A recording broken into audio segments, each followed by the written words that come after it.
સરકાર માટે બહુ મહેનત કરે છે. હું એક એવી છું કે 6 મહિના ઘરેથી નથી નીકળતી. આ સંગઠન શું હતું એ જ મને ખબર નથી. અને આ દીપેશ સાહેબ ને આયા ઉત્તરાયણના દિવસે મારે ઘરથી ઓફ થઈ ગયા અને આયા ત્યારે મને ખબર પડી કે આ સંગઠન છે. મારું નતું કશું. હું એવી કે બેંકમાં પણ નથી ગઈ ક્યારે. મારે ઘરેથી જ બધું કરતા હતા. હું એકદમ ઘરેલું વાઇફ હતી એટલે મને કશું જ ખબર નથી પડતી. આટલેથી 5 કિલોમીટર એકલી અત્યારે પણ નથી જઈ શકતી. એટલે પછી મારા પીપીઓ કે હું કાગળ હે કે હું મને કશું ખબર નહીં. એમના જ હાથમાં હતું બધું. એ વખતે મને કશું જ ખબર નથી પડતી. પછી સંગઠને મને મદદ કરી અને તૈયારીમાં મારું પેન્શન ચાલુ કરાવ્યું.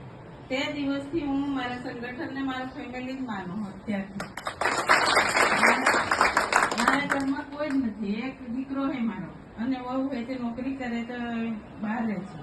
હું એટલું ઘરનું કરતી જઈને પણ એક મીટિંગ પણ મેં મિસ નથી કરી. જેમાંથી રીતે હું કરું છું. એટલે કામ તો બધાને હોય. કોઈને ખેતીવાડી હોય, કોઈને ધંધો હોય, કોઈને પશુ.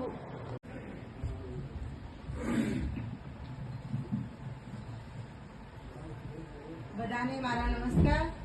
હું પેરા મિલિટરી રાષ્ટ્રીય મહિલા ઉપાધ્યક્ષ પટેલ કૈલાસ.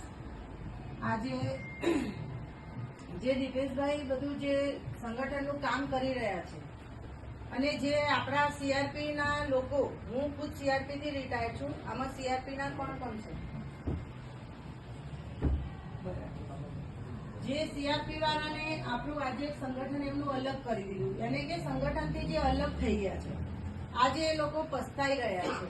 કારણ કે 2 દિવસ, હું નામ નહીં દઉં, જે ભાઈનો મને 2 દિવસ પહેલા ફોન આવેલો એટલે એમને મારા જોડે જે પણ વાત કરી એટલે એમને ખુદનો પસ્તાવો તો છે.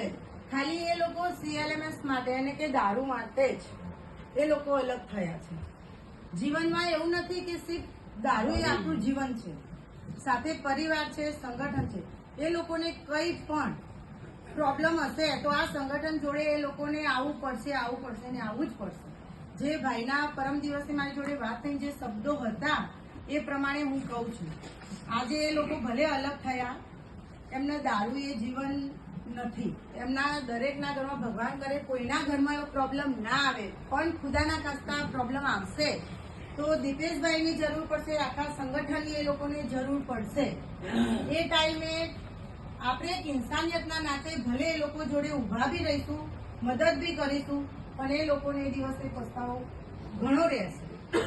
એટલા માટે હું કહું છું કે સંગઠનથી બધા ભાઈઓ બહેનો જોડાયેલા રહો અને પોતાના પરિવારને પણ જોડીને રાખો. કારણ કે જોડેલા રાખશો તો કાલે નાનાથી નાના અને મોટાથી મોટા કોઈ પણ પ્રોબ્લેમ આવશે તો આ જ સંગઠન તમારું પરિવાર છે. અને પરિવાર ભાઈ બંધો હશે કે સગા સંબંધીઓ હશે, એ પહેલા તમે સંગઠનને ફોન કરશો, બધાના પહેલા તમારું સંગઠન પહોંચશે. એટલા માટે સંગઠનથી જોડાયેલા રહો. કાલે આપણને તો ઠીક છે, કાલે આપણા પરિવારને, આપણા બાળકોને ચાહે એમના એજ્યુકેશનથી ભણવા, એમના કોઈ પણ જગ્યાએ પ્રોબ્લેમ બી થશે તો આપણે એક ફોન કરીશું તો સંગઠનના કોઈ પણ વ્યક્તિ નજીક હશે તો એ જરૂર પહોંચશે. એ મને વિશ્વાસ અને ભરોસો છે આ સંગઠન ઉપર. એટલે મારો એક જ કહેવાનો અર્થ છે કે ચાહે 6 ફોર્સ છે આપણી, બધા એકબીજા સાથે હળીમળીને રહો અને સંગઠનથી જોડાયેલા રહો તો જ તમારું સારું કામ થશે અને સંગઠન મજબૂત બી બનશે. ભારત માતા કી જય. મોકલો. પછી મેં રાત્રે સાહેબને ફોન કર્યો તો સાહેબે રાતોરાત ગાર્ડ મોકલી અને ગાર્ડ છેક ઘરે ઉઠી ગઈ અને એમને સન્માન મળ્યું. જો પોતાના પૈસે જો ગાડી કરતા તો 8-10 હજાર રૂપિયા ખર્ચો નહોતો, તો માણસ 3000 રૂપિયા ભરવા તૈયાર નથી અને ભરવા દેતા નથી. એમ કે જે બધાનું થાય આપણું થશે એવું. એટલે તે દિવસથી મેં બધાને એવું કીધું કે કમસે કમ તમે મરી જાઓ ને તો અમે આવીશું. 3000 ભરો, હું ખુલ્લી ધમકી આપું અને મીટિંગમાં આવો. મતલબ કોઈ આવે અને તમે તોડો નથી. અને ગમે ત્યાં જવાન થાય એટલે અમારા બધા ભાઈઓ પહેલા મને ફોન કરે, બેન તમે આવો ને, બેન તમે ચાલો ને, એટલે હું જઉં. એટલે મને કોઈને દેખીને બીક લાગતી નથી. એટલે હું ખુલ્લું જ કહી દઉં કે તમે પૈસા ભરો અને ભરાવો. સંગઠન વધારો. ખાલી દારૂ માટે તમે રહો, કાલે તમારા છોકરાનું દેખો. અને આપણા 75% માણસો વ્યવસ્થિત છે, પણ 25% માણસો આપણા રોપ કરે અને માર ખાઈ જાય. પછી છેલ્લે ઇજ્જત તો આપણા બધાની જાય. એટલે મેં એવું બી કીધું કે 10 જણા તમે એવા તૈયાર થો કે કોઈ બીનો પ્રશ્ન હોય પોલીસ સ્ટેશનનો તો તમે જઈ શકો. એક પ્રશ્ન પર્વતભાઈને ઘરે ઉભો થયો હતો. સીધા પર્વતભાઈ મારું નામ દઈ દીધું કે નર્મદાબેનને પૂછો એમ કે હું પેરામિલિટરીનો જિલ્લા પ્રમુખ છું એમ. એટલે અમારા ત્યાંના પીઆઈ હતા કે નર્મદાબેન શું છે બધું. મેં કીધું જે હોય સાહેબ અમારો માણસ છે એમ. એટલે એને પોલીસ બી ત્યાંથી પાછી બોલાવી લીધી. એટલે આપણે થોડીક આપણા વિસ્તારમાં થોડીક આપણી ધાક હોવી જોઈએ. એટલે સંગઠનમાં અમારી બાજુ તો હવે અમે થોડાક પ્રયત્નો કર્યા અને આ પ્રશ્ન એક એવો થયો ને એટલે બધાને થોડોક ખ્યાલ આવ્યો કે ના સંગઠનમાં રહેવું જરૂરી નથી. એવું કે કોઈને કોઈ પ્રશ્ન નથી, દરેકને પ્રશ્ન નાના મોટી થાય. બસ એટલું જ. જય હિન્દ.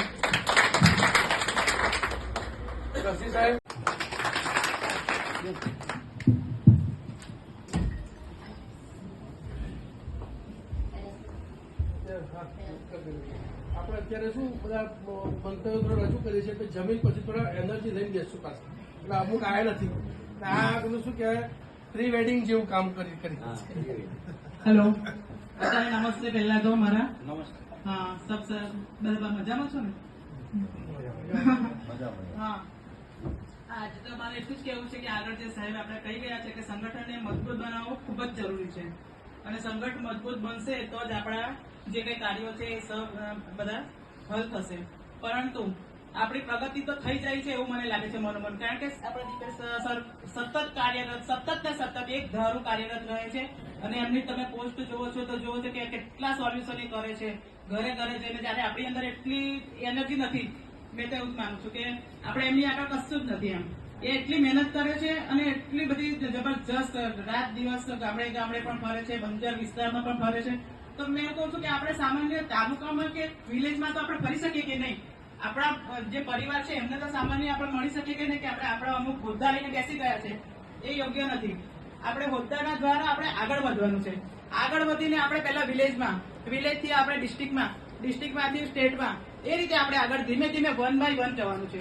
તો આપણે કીધું છે કે એક આપણો પરિવારના જે યોગ્ય એ હશે, વ્યક્તિ હશે, એ આપણા ઉપરના લેવલ પર હશે તો 100% એ પરિવારની કાળજી લેશે જ. 100% એ આપણને ભૂલે નહીં. કારણ કે કોના વડે આવ્યા છે તો એક સંગઠન વડે, એક આપણો પરિવાર. જયારે આપણે કશું જ નહીં હોય, આપણે ઘરે બેઠા, આપણે કોઈ સ્ટેટસ જ ના હોય આપણું, તો આપણે કોને યાદ કરીશું? આજે આપણે હૂફ મળે છે આપણે ઘરે બેઠા કે કશું પણ થશે તો મારું પરિવાર છે. હું અમુક જગ્યાએ જઈશ તો મારા જિલ્લાના અમુક વ્યક્તિ મારા મંત્રી છે, એમનો હું સલાહ લઈશ, એ મને સપોર્ટ કરશે. એ આપણે એક આશા લઈને આપણે પરિવારમાં આવીએ છીએ. એ પરિવારમાં આપણે પ્રગતિ થઈએ ને, કાગડા મારવાવાળા તો હોય જ, પથ્થર મારવાવાળા તો હોય જ કે એમને ગમતું નથી. આપણી પ્રગતિ થાય છે એ ગમતું નથી, સોલ્યુશન થાય છે એ ગમતું નથી. ચાલો, એમણે સંગઠનને અલગ કરવા માટે કર્યું છે. શું કામ બતાવ્યા છે એમણે આજે? અમુક કહે છે કે 3000 ભરીશું. 3000 તો એક સામાન્ય ફીસ છે. તમે અમુક જગ્યાએ જાઓ છો તો 3000 શું તમે કેટલી સીટો બુકો કરાવીને પ્રવાસ કરો છો, પોતાના પતિ પત્નીની સાથે જાઓ છો, તો સામાન્ય એક 3000 માટે તમે રડો છો, એ મને દુઃખ થાય છે. એટલે આ બધું નેગેટિવ વિચારો છે એ છોડીને આપણે એક સંગઠનને મજબૂત બનાવવાનું છે. એક મધમાખીનો પૂળો, આપણે એક પથ્થર મારીશું તો તમામ મધમાખી આપણને ચોટી જશે અને આપણે ભાગવું પડશે. એક જણ આવશું તો એ પથ્થર મારશે, આપણે એને જરૂર આપણે ભાગવું પડશે. એ રીતે દરેક જગ્યા ઉપર આપણું સંગઠન હશે તો જ આપણી આ મજબૂતાઈ આગળ વધશે. અને મેં તો માનું છું કે આપણે સફળતાના શિખર પર અમે પહોંચીશું અને હંમેશા આપણે આ દિપેશભાઈ સાથે જોડાઈને રહીશું. અને આજીવન મેં તો કહું છું કે આજે હું કહું છું કે કોઈ પણ ના આવે તો કઈ નહીં, પણ અમારા નર્મદા જિલ્લામાં તો અમે તો ખરા જ કે હવે તો આવવાના જ અને સપોર્ટ કરીશું હંમેશા. જય હિન્દ, જય ભારત, જય ભારત.